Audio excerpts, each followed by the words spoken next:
Man, y'all know the vibes. If you woke up this morning, you already won. It's your boy Earl of Pearl. That's Tyvis Powell. This is another episode of the Ultimate 216 Show. Hey, last time you was here, two things. I ain't had no intro and my internet was bad. Since then, I have restored my intro video and I got an Ethernet cord. So we up. How you feel? You know what? I'm good, bro. You know what I'm saying? I'm about to get ready to travel to Ann Arbor, going behind enemy lines. I gotta mingle with Wolverine fans, right? And I gotta because I'm trying to put my biases to the side. Like, this is the part of the professional spot that I'm about to really struggle with a little bit. Cause it's like I was supposed to dislike them, and I'm trying to, since I'm working for the Big Ten, I'm trying to take my biases and throw them to the side. But like, they want me to do certain things, and like I have to do them for the sake of the show. Like, so I don't know how people gonna look at me afterwards, but hey, I gotta do it. So it is what it is. So I just give you some friendly advice before you go out there. Be a professional. Just don't go over the top. Like, don't be too much with it. I understand you got a job to do, but I don't want to be watching you and then I'm feeling like you mean it. You know what I mean? Like, I don't mean like, we can't have that. That's disrespectful right there. Wasn't it like a week or two ago? I seen it on your story. Wasn't you like at a Penn State volleyball game? Yeah. Yeah. So, it was live. I had a good time at that too. So our boss, the I executive always wanted producer, to be like in the whiteout. So like, it was actually pretty cool. It was actually pretty cool being in that student section, vibing with them and stuff. So that was all right though. That was all right. I ain't taking over the top on that one. You know our boss, right? Our executive producer, Steve Becker. Shout out to you, Steve. He had an assignment for you. He knew you was the co-host of the show today. And he said, make sure you say something nice about Ann Arbor. Do you have anything nice to say about Ann Arbor before we get started? They arguably have the greatest quarterback that ever played the game, and they have my second favorite corner to ever play, or second favorite DB, I should say, that ever played the game. That's it. All right, so I'll take it a step further as we kind of pivot. The best thing about Ann Arbor actually kind of was, Harvest out of Cleveland. Let's give a shout out to Cleveland's own, man. Nas Hillman, 6th Woman of the Year this year via the Associated Press for the WNBA. Shout out to her. Anytime we on the Ultimate 216 show, we get to highlight somebody from Cleveland, Ohio that's doing it big. We got to take time to do that. The Atlanta Dream has been in the WNBA for 17 years. She is the first player in franchise history to win that award. She is the second player overall from the city of Cleveland to win that award. Jantel Lavender won that award in 2016. Couple things to note, bro. So this year, Nas is averaging 8.6 points a game, 6.2 rebounds, 2.4 assists, and her minutes is at 25 and a half. That's up from 21 minutes last year. Points per game is up 3 points from last year. Rebounds a game is up over a full rebound. She has had plenty of starts this year. She low-key turned up. She definitely turned up. Yeah, no, I think that to take it a step further, like, first of all, her being a Wolverine, that don't bother me. At the end of the day, like, I'm from Cleveland, she from Cleveland, so I'm rooting for people from Cleveland. So like, my Old State biases wouldn't stop me from rooting for her. And honestly, like, seeing her win this is so inspiring because there's so many kids. Think about all the females that's growing up that's hooping and whatnot, and like, maybe they don't think they can do it, like maybe they like, well, who is the person I'm supposed to look up to? You see the Caitlin Clarks, you see the Paige Beckers, you see all them, but it's like, maybe my game ain't like that. You know what I'm saying? Can I still make it in the league? I'm not shooting threes from the logo or stuff like that. Like, I'm just a hooper. You know what I'm saying? And Nas is one of them women that like get buckets. You know what I'm saying? It's like, she from the city, so people will be like, oh, she from the city and she doing this. So like, it's gonna motivate all these other women that's in the city to know that, like, when I grow up, I can make it to the WNBA too. So really salute to her. And man, she's so inspiring for bringing that, that love and, that passion to the game, that kids in the city has now got somebody to look up to that can root for. You know what I'm saying? Cop them a Nas Hillman jersey. That 00, man. Big facts. Like if you look at her entire journey, like when she hooped at Gilmore, she was the star. To this day, male or female, she's the only player at Gilmore Academy that has her jersey retired. So that says a lot about her as a player and her character. And then she goes to Michigan and she dominates at Michigan. I was on the radio projecting, top 5 pick, maybe first overall when she came out. She ends up going in the second round and she has to overcome adversity to not only like really get consistent playing time, but just to really develop to be a significant key contributor to the team. And you look at everything she did this year, you talked about it. She's a player that plays with her back to the basket. Yep. She's about doing post work, getting the rebounds. She gritty. That's Cleveland for you. But she was able to extend her range this year. And she's now one of the people that you look for from the Atlanta Dream to be able to hit that 3-point shot. And so just her growth and development going from somebody that was dominant, then have to deal with being the second round pick and everything that come with that, to, really grinding it out. And now you in the starting lineup, you come off the bench some games, but you've become a key contributor. And then to bring home an award like this, shout out to her, right? Because the hard work is paid off. And WNBA playoffs getting ready to kick off on Sunday. Atlanta has the 3 seed. They take on actually Caitlin Clark and the Indiana Fever in the first round. Well, Caitlin Clark out for the year, so that's Kelsey Mitchell. That's Kelsey Mitchell. And the Indiana Fever. They lose though. They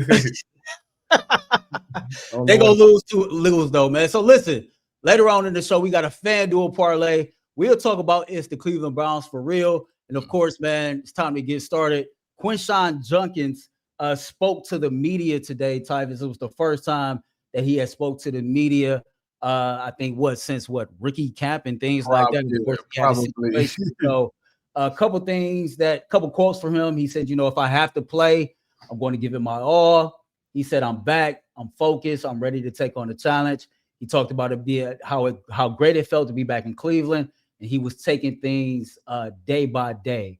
So I guess my first question to you, he met with the league, with the NFL this past week. No determination yet has been made on his situation. Can he be a contributor to the Browns this Sunday?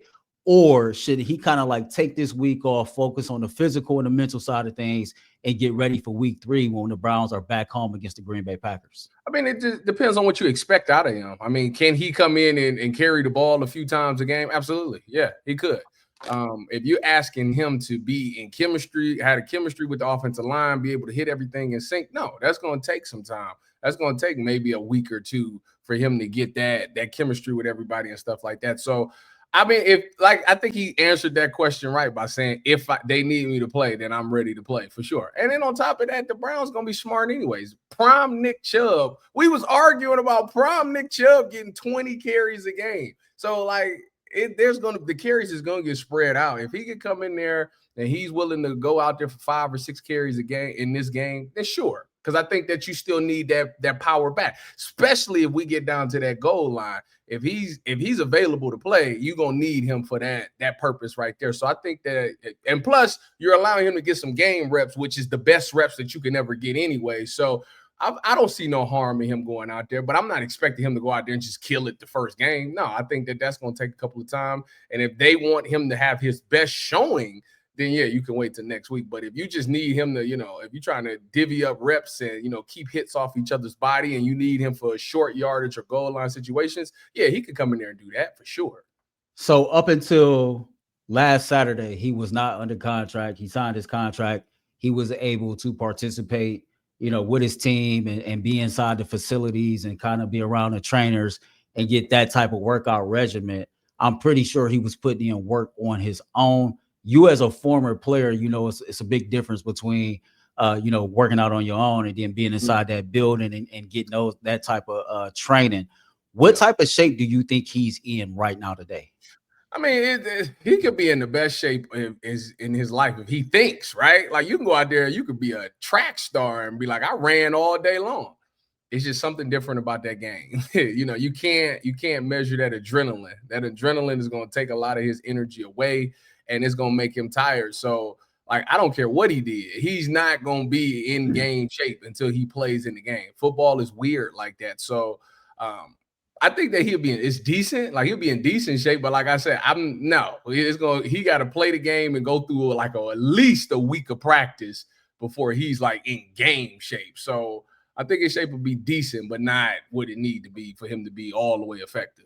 So just overall looking past this week, we still don't know what the NFL is going to do as far as like a suspension. Do you think he's going to be suspended? And if so, for how long?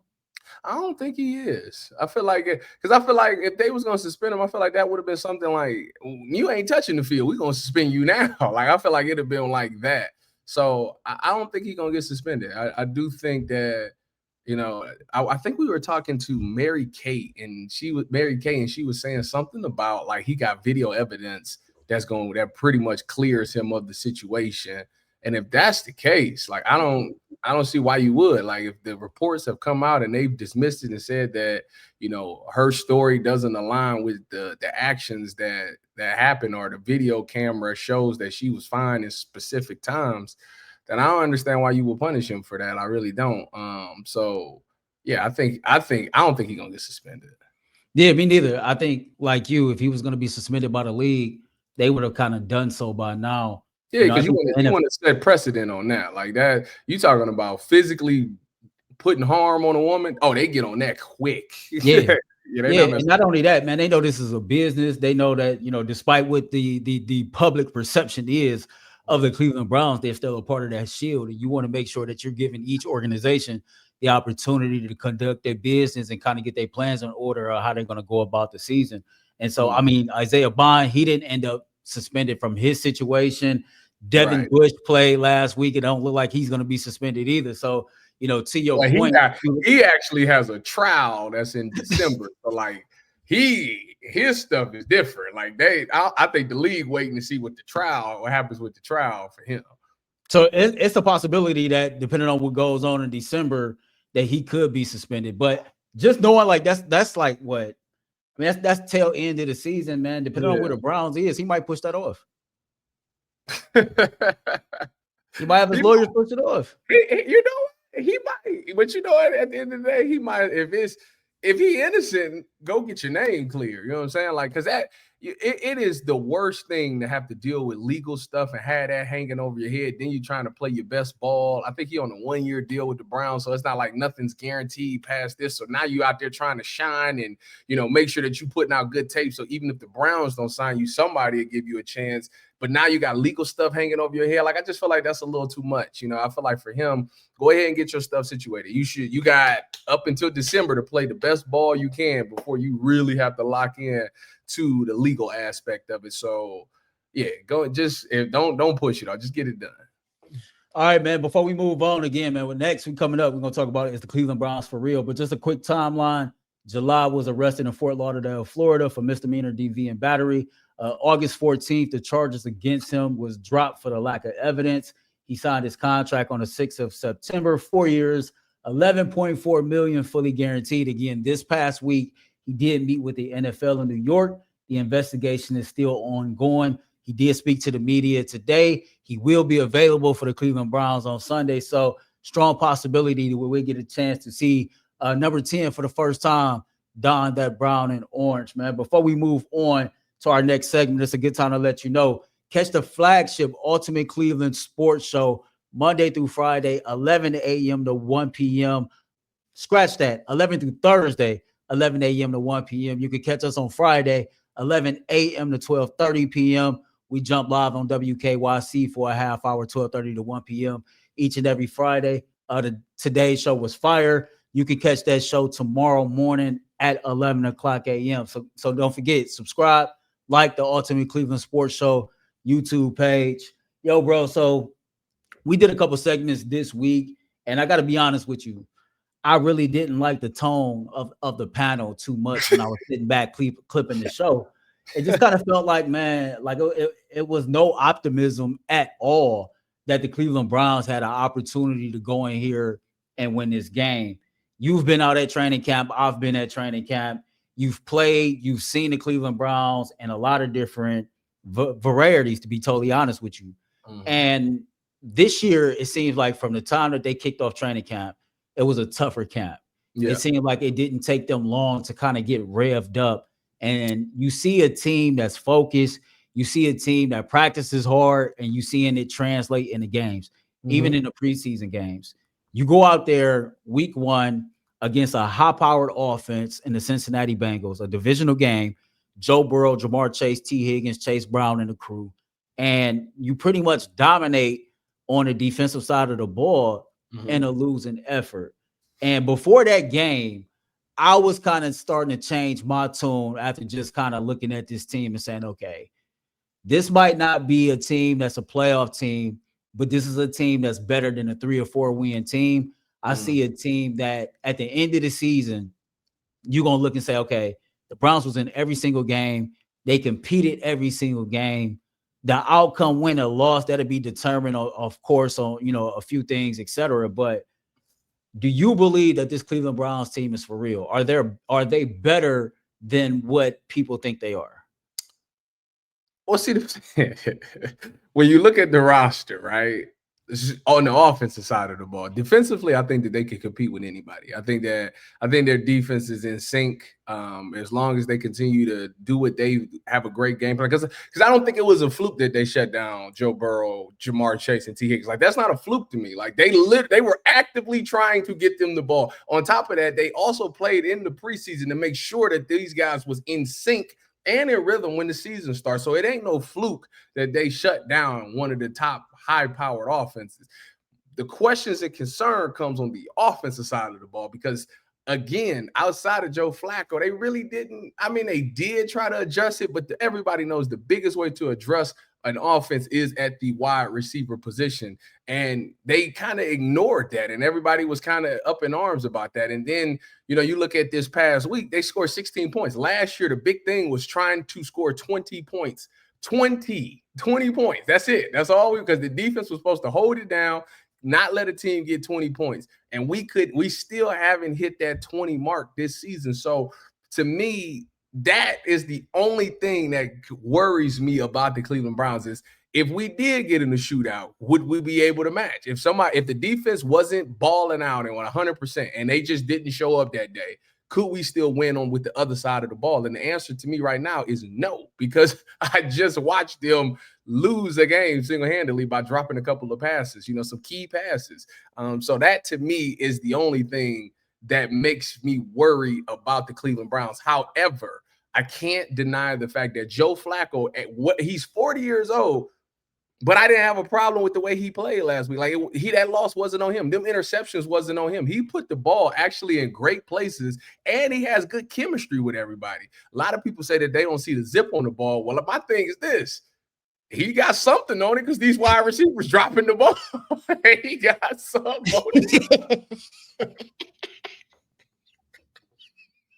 I don't really want to hear the fact that he ain't got no zip on the ball. So to me, honestly, I have to continue to see the growth and the development. I need Judy to stop. You can't lead the league in drops like that. You're too valuable to this offense. We can't allow you to, drop the ball. Like, you can't be the guy that drops the ball. Like Harold Fanning, when he dropped his, all right, he's a rookie. Like, that's rookies every now and again, they're gonna come out there and they're gonna make some mistake. But a guy like Judy being the number one, the best offensive weapon, like, you have to show up all the time. So that blew me. And then David Njoku has had great chemistry with Joe Flacco 2 years ago. And to me, his impact isn't what it once was. And for him to be on a contract year, he should have a bigger stamp. The fact that Joe Flacco was more comfortable throwing to Harold Fanning over David Njoku is mind-blowing to me. So, and then the run game, I mean, y'all know how I feel like that. That's a shame. Like the run game. That 49 yards is crazy. Like, bro, if the only way Kevin Stefanski stuff really truly works, like, yeah, don't get me wrong. Joe Flacco, he threw for 300 yards in the 6 games, and everybody hanging their hat on that. But let's take them 6 games and throw them to the side for a second. When this offense is really, truly effective and at its best is when that run game, when you is a balanced attack, because they have to come up and respect the run game. The fact that they're not doing that at a high clip right now is sad. And to me, We seen the run blocking grades, the PFF grades, the outside of Wyatt Teller and Joe Batonio, the other three guys, they ain't doing nothing. If you want in this game that we about to play on Sunday, it's all about physicality. It's all about who dominates the line of scrimmage. That's why you see all this chirping going on. You remember, I can't remember, it was last year or 2 years ago when Roquan Smith said, yeah, we're going to come in their house, we're going to eat up their food, go in their refrigerator and put our feet on their table and all that. And I think I want to say they came out there and they beat the Browns. So to me, when I see all this chirping going on, it's just the Browns trying to give that back. But the problem is you better be able to back it up. And on the offensive side of the ball, you have to be able to run the ball. They know you're going to run the ball, so you got to be able to still be effective in running the ball to help Joe Flacco out. If Joe is sitting back there throwing it 45 times a game, it's going to be interceptions. We know that he's going to throw 1 or 2 a game. We need to cut that number down to, at the most, 30 passes a game. And I think and the only way that's going to happen is if the run game starts. And if that don't happen, we're going to have a long season. That's my personal feeling. I'm kind of with you. I'm sorry. No, I think everything is predicated on the run game. I had kind of tweeted out something similar to that earlier this week. You know, you watch these teams play, not just the Browns, but just across the league. You go back to, what was that, Monday night, the Vikings and the Bears game, right? Mm-hmm. And you look at it, J.J. McCarthy was struggling. That was a rookie quarterback out there, man. He couldn't catch no rhythm. But Minnesota couldn't get him no complimentary run game. The moment that they start busting them things like 6 to 7 yards a pop, next thing you know, that offense got the flowing and he felt more comfortable. And it just made me think, rookie or a veteran, you got to have somewhat of a running game in order to have any real chance of winning, because Joe Flacco was prone to throwing interceptions. And Kevin Stefanski's offense, quite frankly, is not built for a quarterback to be dropping back, throwing the ball 45 times a game. He'll audible and do what he have to do if he see the run game is not there. But you need to be able to play complimentary football. And to your point, man, if we can bring those pass attempts down to about 30 attempts a game, then we can be there. It's going to be funny to see what the approach is to this game, because Baltimore's, here's the numbers right here. Like, their defense gave up 389 yards through the air. And so how the Browns choose to go about this, I have no idea. You would think, okay, well, that's where they was weak at last week, so attack them through the air. But to me, I would try to really establish that ground game first, because I think if you can establish that early, that's going to let Baltimore know early on that they're going to be in for a fight all game. Honestly, what I'm really interested is to see who Kevin Stefanski respects at the corner position, because you got 2 guys who are seen as like top 10 corners in this league. Which one of the ones don't you respect? Which one of the ones is you go after? Because last week it was Jair. They went after Jair, and they got some money on Jair last week. Buffalo did. So I'm interested to see where Judy is at. Like, because Judy said there's no challenge in the secondary and all of those things. Well, if you're gonna say some stuff like that, just know it ain't no 4th and 5 you dropping the ball. Like, it ain't none of that. It ain't no leading the league and drops nothing. If you're gonna say it ain't no challenge, that means you better go ahead and break them off and go ahead and get them yards. Because if you don't, all they're gonna say is you're gonna have to hear about it for the rest of your life. Is about no challenge and all these things. So to me, I do want to see Kevin get in his bag a little bit. The thing about corners, what a lot of people don't know is that once an offensive coordinator finds the weak link, they go after him.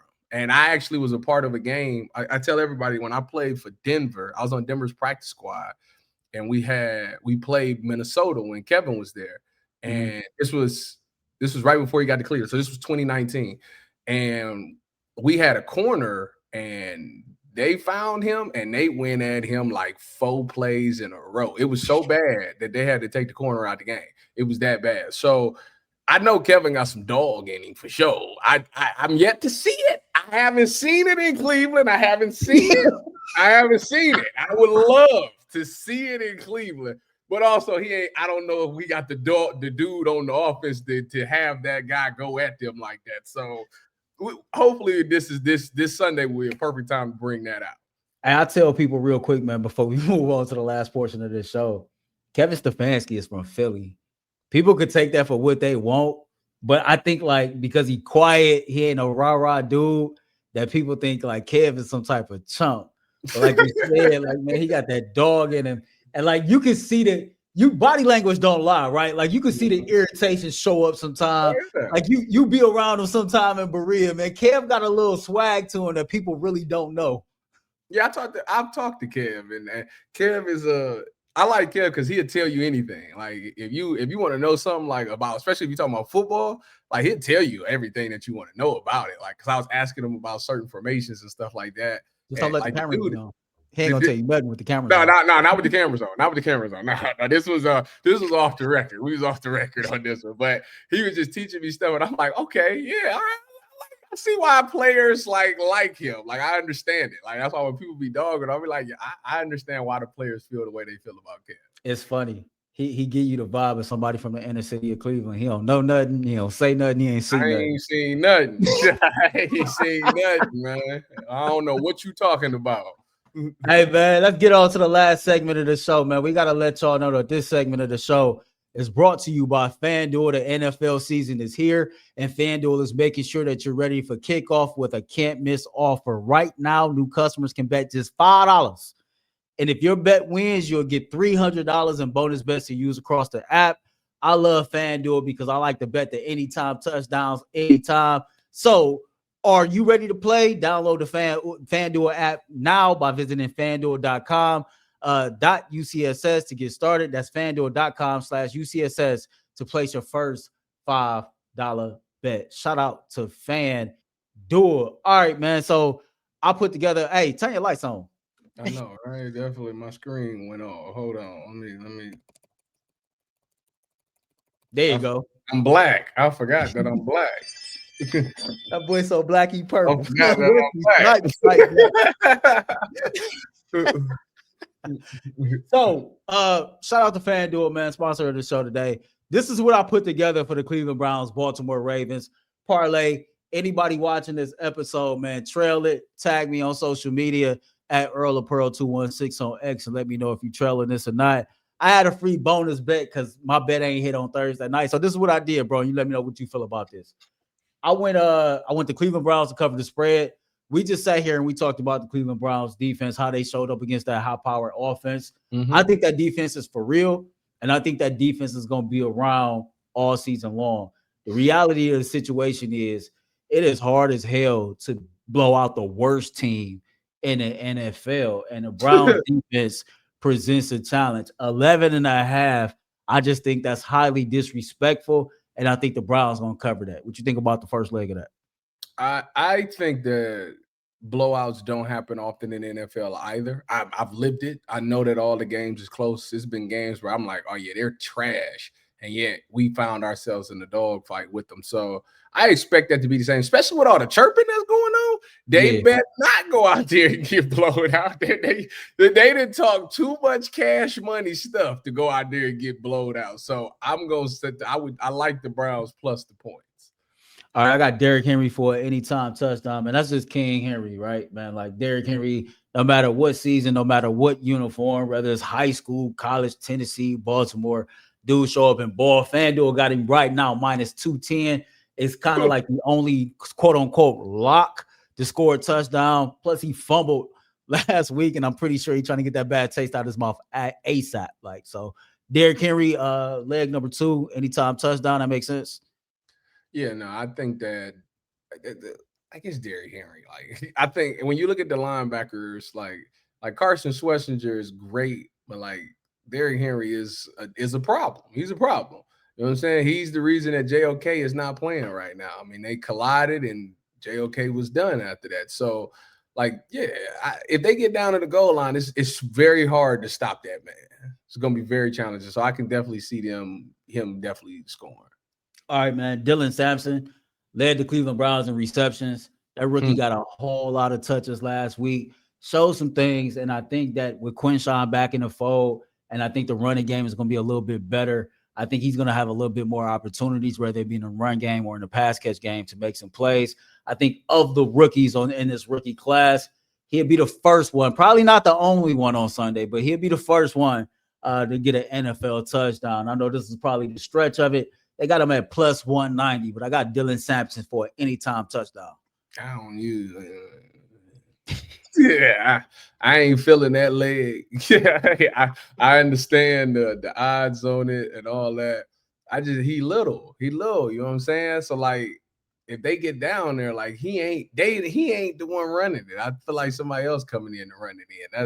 That's my whole thought process behind that. He would have to catch like a swing pass or break a long run. And So like on a 13-yard line or something, catch a swing pass and just run it in. it had to be something like that. And he's not gonna be the guy. I could see it being more Harold Fanning because Joe liked to find him when things ain't going well. So I would win more Joe Fanning. But the guy that I would put, if I had to pick a Brown to score, I would pick David Njoku because he's still a red zone threat. And I feel like he does well against Baltimore.